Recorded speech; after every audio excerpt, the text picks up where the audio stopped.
여러분 매미 소리 들어보셨습니까? 이번 여름에?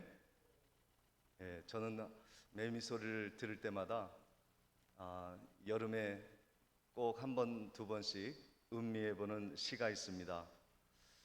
안도연의 사랑이라는 시인데요. 화면을 보시면 잘 보일지 모르겠습니다. 이런 내용입니다. 여름이 뜨거워서 매미가 우는 것이 아니라 매미가 울어서 여름이 뜨거운 것이다. 매미는 아는 것이다. 사랑이란 이렇게 한사코 자기 옆에 붙어서 뜨겁게 우는 것임을. 울지 않으면 보이지 않기 때문에 매미는 우는 것이다. 좋죠? 네. 매미가 우니까 지금 뜨거운 것이랍니다. 여러분은 언제 처음 울어보셨습니까? 이 세상에 처음 태어날 때 하고 우는 것 말고, 저는 뜨겁게 울었던 것이 첫사랑이 마음대로 되지 않는다는 것을 깨달을 때 한번 울었던 것 같아요. 청소년들은 이성의 눈을 뜨면서 사랑을 구하지만 그것이 짝사랑으로 멈출 때 울음을 시작하게 됩니다. 엄마 아빠는 자식을 낳으면서 울기 시작합니다. 우리 성도들은 믿음이 깊어지면서 다른 사람들을 위해 울음을 터뜨리기 시작합니다. 7월 한 달은 하나님이 선교의 달로 우리에게 은혜를 부어주셔서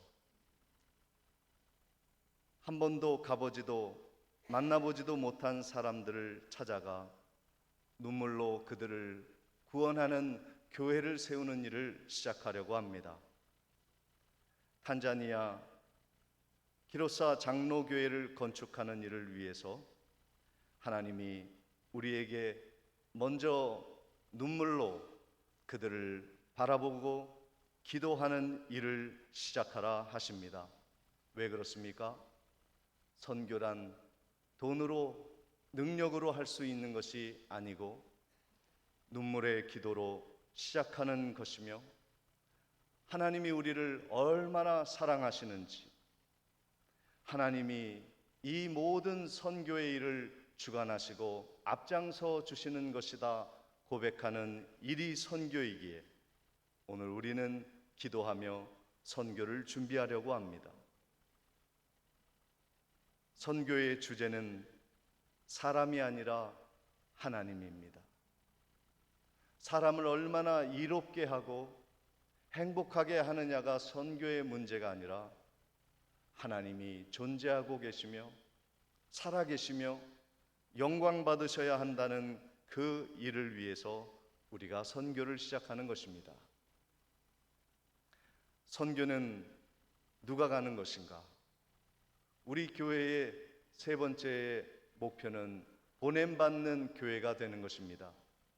하나님이 가라 하는 곳에 달려갈 수 있는 교회가 되기 위하여 우리는 무엇을 해야 하는가 하는 것입니다. 오늘 본문 19절 말씀에 보니까 그러므로 너희는 가서 모든 민족으로 제자를 삼과 아버지와 아들과 성령의 이름으로 세례를 베풀고 그랬습니다. 가라는 거예요. 가서 모든 민족으로 제자를 삼으라.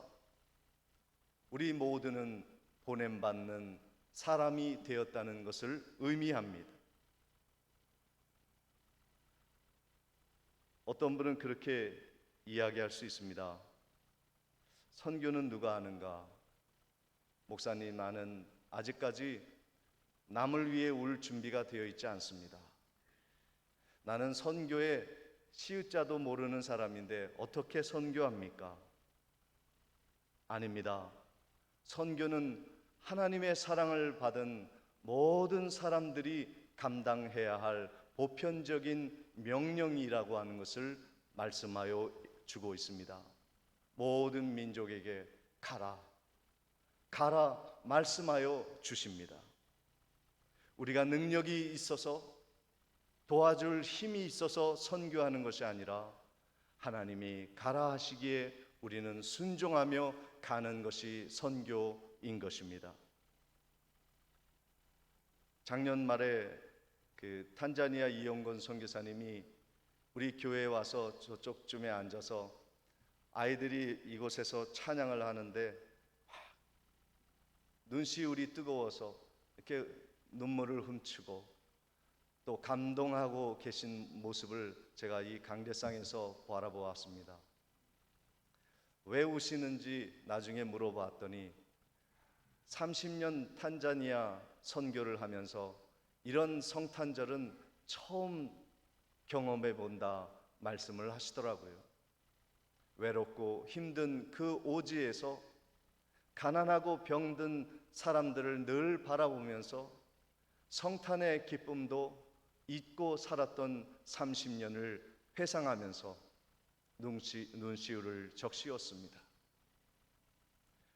그분은 좋은 대학을 나오고 아버지도 아주 훌륭한 우리 교단의 총회장이셨으며 아들도 훌륭하게 키웠는데 온 일생을 선교에 헌신하고 하나님이 가라 하신 그 명령을 붙들고 아프리카로 달려가 30년을 지내었습니다. 이제 아들도 아버지의 뒤를 이어서 변호사 일을 접고 선교의 일을 시작하여 그 사명을 감당하는 일을 시작했다는 이야기를 들었습니다. 우리가 그 아프리카 탄자니아의 키로사 장로교회를 세우는 일을 이제 시작하려고 합니다. 아마 선교사님이 지금쯤 안식년을 마치고 돌아가 스태프들과 함께 회의를 할 것입니다. 백령중앙교회가 교회 건축을 이곳에 하기를 원한다 말을 전하여 줄 것입니다. 오늘 우리들이 선교의 사명을 감당하게 된 것은 우연이 아닙니다. 탄자니아 이용근 선교사님이 이 자리에 앉아서 눈물을 흘리실 때 그 눈물이 그 탄자니아의 교회 건축으로 이어질 것이라고는 누구도 생각하지 못했을 것입니다. 그러나 하나님이 명령하셔서 가라 하시는 그 순종의 말씀을 붙들고 우리가 선교를 하려고 합니다. 본문 20절 말씀에 내가 너희에게 분부한 모든 것을 가르쳐 지키게 하라. 볼지어다 내가 세상 끝날까지 너희와 항상 함께 있으리라 말씀하여 주셨습니다. 선교는 다른 것이 아닙니다. 하나님이 함께하여 주시는 것입니다. 선교는 우리가 힘이 있어서 능력이 있어서 재정이 되어 하는 것이 아니라 하나님이 우리와 항상 함께 하신다는 것을 보여주는 일인 것입니다. 그것이 하나님의 선교입니다. 우리가 하나님의 선교를 하려면 무엇이 필요합니까? 무엇이 하나님의 선교입니까? 하나님의 선교란 첫째로 하나님의 영광을 높여 드리는 것입니다. 이사야 43장 7절 말씀에 내 이름을 불러주는 모든 자 곧 내가 내 영광을 위하여 창조한 자를 오게 하라. 그를 내가 지었고 그를 내가 만들었느니라 말씀하셨습니다. 선교는 사람을 구원하는 일입니다. 사람을 살리는 일입니다. 사람을 세워주는 일입니다. 그렇게 하기 위하여 교회를 세우는 일입니다. 그러나 선교는 사람이 중심이 아닙니다.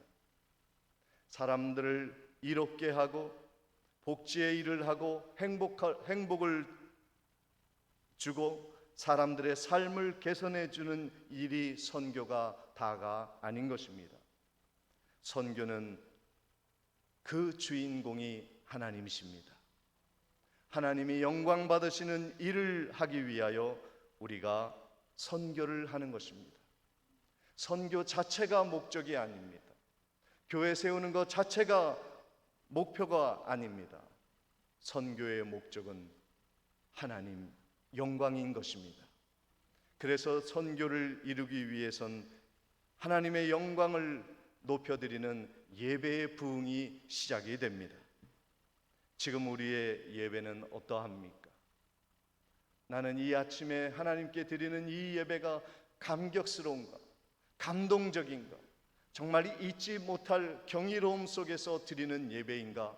아니면 또 한 주간 한 시간 드리는 지루한 시간인가? 라는 것입니다. 우리는 하나님의 위대하심을 알면 알수록 그 하나님의 영광을 높여 드릴 수밖에 없는 존재들입니다. 잠시 우리 지구가 얼마나 큰가 하는 것을 그림으로 보여드리고자 합니다. 사진을 보시면 지구가 저렇게 큽니다. 금성보다 화성보다 수성보다 명왕성보다 훨씬 큰 것이 지구예요. 우리가 지구를 한 바퀴 도는 것도 매우 어려운 일입니다. 그만큼 지구가 커요. 그런데 지구가 더 멀리 지구를 벗어나면 얼마나 크기인지 보겠습니다. 지구가 어디 있죠? 저 밑에 있군요. 목성, 토성, 천왕성, 해왕성 다음이 지구예요. 보일까 말까 한 곳이 지구예요. 지구를 벗어나면 이 지구는 매우 작은 것을 볼 수 있습니다. 더 나아가 보겠습니다. 지구가 보이지 않습니다. 태양 아래에 있는 지구는 한 점에 불과합니다. 하나님의 위대하심은 여기서 그치지 않습니다. 더 큰 우주로 태양계를 벗어나가 은하계로 나아가 보도록 하겠습니다. 이것이요, 태양계가 묻혀 있는 은하계입니다. 그런데 이 은하계가 온 우주에 이 은하계만 있는 것이 아니라 수없이 헤아릴 수 없이 많은 은하계가 이 땅에 존재하고 있다는 것입니다. 우리가 가보지도 못했던 곳, 상상도 못할 이 놀라운 광경을 우리가 바라볼 때 이것을 창조하신 하나님 앞에 경이로움으로 우리가 예배를 드릴 수밖에 없어요. 하나님 앞에 거만한 자들이 겸손해질 수밖에 없는 이유는 하나님의 창대하신 이유 때문에. 하나님은 내가 생각한 것보다 더 크신 분, 더 위대하신 분. 내가 하는 일이 위대해 보이고 창대해 보이고 전부인 것 같지만 하나님 앞에서는 아무것도 아니라는 것을 발견하는 순간 우리는 경배하는 예배의 태도가 달라질 수밖에 없어요. 제가 사랑하는, 존경하는 설교학 목사님이 그런 말씀을 하신 것을 저는 일생 기억하고 있습니다. 그분은 성경을 너무 많이 읽어서 눈이 멀 정도였습니다. 그런데 성경을 읽으면 읽을수록 자신의 초라함을 발견한다는 말씀을 하시면서 거대한 태산 같은 곳에서 자기가 삽을 들고 한쪽 구석에서 깔짝깔짝하면서 땅을 파고 있는 모습이 하나님의 은혜를 발견한 자신의 모습이라고 고백하는 것을 보았습니다. 사랑하는 성도 여러분, 우리가 하나님을 얼마나 알까요? 그분이 얼마나 큰 사랑으로 우리를 사랑하고 있는 것을 우리는 느끼고 있는가요? 하나님이 우리가 알고 있는 그 너머의 위대한 크고 넓고 높고 깊은 하나님의 사랑을 이해한다는 것은 불가능한 것입니다. 그래서 우리가 예배하는 것이고 그래서 그를 믿는 것입니다. 하나님의 선교란 하나님의 이 위대한 영광과 크신 하나님을 인정하는 일입니다. 그래서 감탄의 예배, 경외심의 예배, 두려움과 놀라움의 예배를 드리는 것이 바로 선교의 시작입니다. 우리는 그동안 얼마나 은혜를 망각하며 살아왔을까? 우리 자식들이 있습니다. 부모는 그 자식들에게 모든 것을 쏟아 부어줍니다. 그런데 정말 효자인 자식들은요, 부모가 자신에게 해주는 그 모든 은혜를 은혜로 알고 있습니다. 감사한 마음으로 받습니다. 그런데 부모가 해주는 것이 당연하다고 여기는 자식은 부모의 은혜를 망각한 자식입니다. 내가 당연히 받아야 할 것 부모가 줘야지. 내가 지금 누리는 것은 마땅히 내가 받을 자격이 있는 것이야 라고 생각하는 자식은 은혜를 모르는 자식이에요. 믿음도 그렇습니다. 오늘 우리가 하나님의 은혜를 받고 놀라운 은총을 받은 것은 내가 마땅히 11조도 드렸고 내가 마땅히 하나님께 영광 돌렸으니까 내가 돌려받는 것이고, 하나님이 위대하시지 않습니까? 위대하신 하나님이 나한테 요만큼 주신 게 뭐 큽니까? 이렇게 생각한다면 우리는 은혜를 망각한 사람들인 것입니다. 로마서 1장 21절에 하나님을 알되 하나님을 영화롭게도 하지 아니하며 감사하지도 아니하고 오히려 그 생각이 허망하여지며 미련한 마음이 어두워졌나니 그랬습니다. 오늘 우리는 이 예배를 어떻게 드리고 있습니까? 내가 받은 은혜는 내가 마땅히 누려야 할 것을 받았다고 생각하고 있지는 않습니까? 은혜는, 하나님의 은혜는 내게 받을 자격이 없습니다. 우리 가운데는 한 사람도 의인이 없어요. 구원을 받았다 하여도 하나님의 은혜를 받을 조건을 우리는 하나도 갖추고 있지 않습니다. 우리 가운데 모든 것을 깨달은 사람도 없고, 어려운 환경 되면 하나님을 잊어버리는, 그래서 한쪽으로 치우쳐버리는 선을 행할 수 없는 나약한 존재들일 뿐입니다. 로마서 3장 23절에 모든 사람이 죄를 범하였음에 하나님의 영광에 이르지 못하더니라고 말씀하셨습니다. 그대로입니다. 우리가 구원받은 것, 하나님의 은혜를 받은 것, 지금 나의 나됨은 전적인 하나님의 은혜인 줄 믿습니다.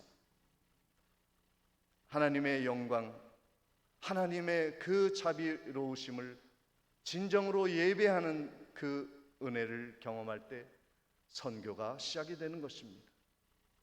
교회가 지어지고 끝나는 것이 아닙니다. 우물을 파고 사람들을 이롭게 하고 좀 더 생활이 나아지는 환경 개선을 위해 선교가 존재하는 것이 아니라 하나님의 영광을 그들 앞에 선포하고 하나님에게 예배드리는 일을 위해 선교가 필요한 것입니다. 이 뜨거운 예배의 열정이 선교에 불을 붙이는 것이고, 그것이 교회를 세우게 하는 것이고, 그것이 땅끝까지 가도록 하는 주체가 되는 것입니다. 우리는 얼마나 그 선교의 연료를 품고 있는가, 얼마나 땅끝까지 갈 수 있는 끊임없는 열정을 가지고 있는가, 그것은 예배의 강도, 예배의 열정이 증명해 줄 것입니다. 하나님의 영광이 우리 가운데 있습니다. 하나님의 영광이 우리와 함께 합니다. 어디에서 함께 합니까? 하나님의 영광이 어디 있단 말입니까? 예수 그리스도의 이름에 있습니다. 본문 18절 말씀에 예수께서 나와 말씀하여 이르시되 하늘과 땅의 모든 권세를 내게 주셨습니다. 여러분 다 예수 그리스도 믿지 않습니까? 예수 그리스도 이름으로 기도하지 않습니까?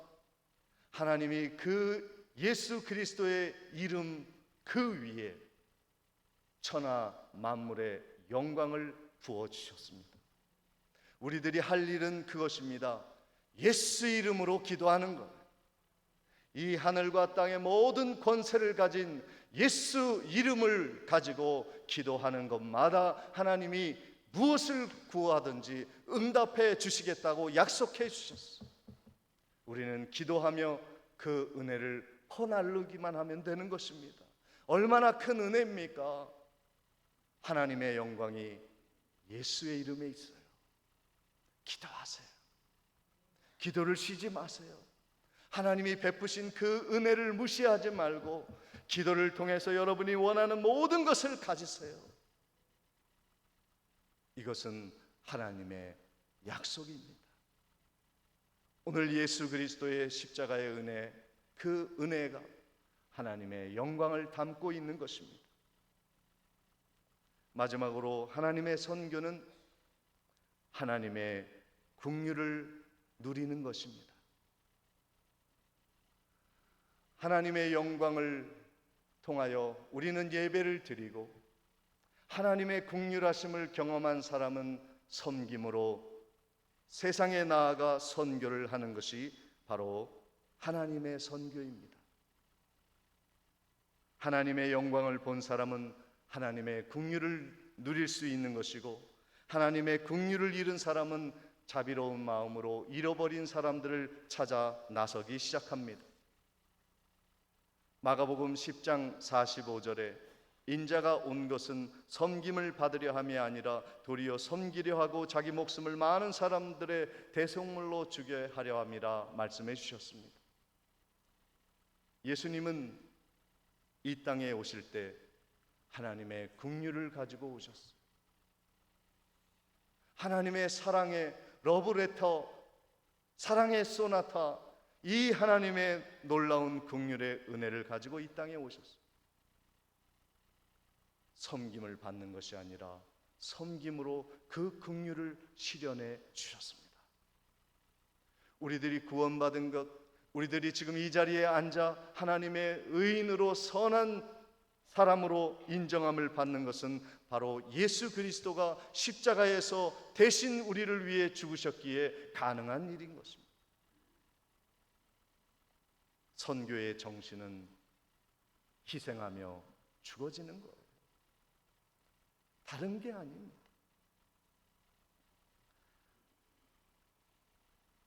말라위의 오직한 선교사님이 우리 교회에서 협력하는 선교사님인데, 가난한 아프리카 땅 말라위에서 15년간 열심히 선교를 하고 있었습니다.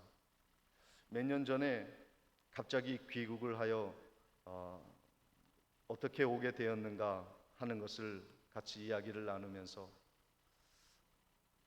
선교에 15년 동안 큰 교회를 세우고 또 선교센터를 짓고 열심히 선교를 하고 있었는데, 한 밤에 가족과 함께 두 딸과 아내와 함께 잠을 자고 있는데 쿵쾅쿵쾅 하는 소리가 들렸어요.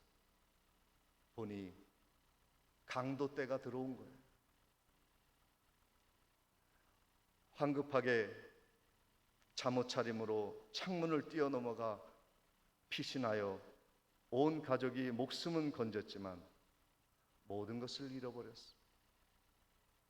컴퓨터와 돈이 될 만한 것을 싹 긁고 갔어요. 선교사님의 사랑하는 마음까지 다 긁어갔어요. 저는 그 얘기를 들으면서 아프리카에 그런 이야기가요, 한두 번 있는 것이 아니에요. 어떻게 그런 사람을 위해서 다시 선교를 할 수 있을까? 어떻게 그렇게 빼앗기만 하고 갖기만을 원하는 사람들을 사랑할 수 있을까? 한참 동안 국내에 머물면서 밤잠을 설치며 트라우마를 이겨내고 다시 힘을 내어 말라위로 돌아가는 모습을 보았습니다. 그러면서 한마디를 하더라고요. 아프리카 사람은 그래야 산다. 빼앗아야 살고 훔쳐야 사는 어려운 환경이라 미워하는 마음이 안 생긴다는 거예요. 그러면서 다시 주의 명령을 따라 섬기러 들어가는 모습을 보았습니다. 긍휼히 여기는 거예요. 선교는 사랑하는 거예요. 무조건 그들이 나에게 어떻게 해 주었기 때문이 아니라 무조건 베푸는 긍휼을 하나님처럼, 예수님처럼 실천하는 것이 선교인 것입니다. 우리가 하나님의 교회를 얼마나 많이 세울 수 있겠습니까? 그 모든 교회 세운 숫자가 우리의 신앙이 아닌 것입니다. 우리는 얼마나 긍휼을 더 베풀 수 있을까? 예수님처럼 얼마나 많은 사람들을 품을 수 있는가 하는 것입니다. 오늘 주님께서 우리에게 선교의 일을 시작해야 하십니다. 하나님의 영광의 예배로, 그리고 하나님의 긍휼의 섬김으로 이 선교의 일을 끝까지 감당해 나아가는 위대한 하나님의 역사에 참여하는 영광스러운 성도님들 다 되시기를 주의 이름으로 축복을 드립니다.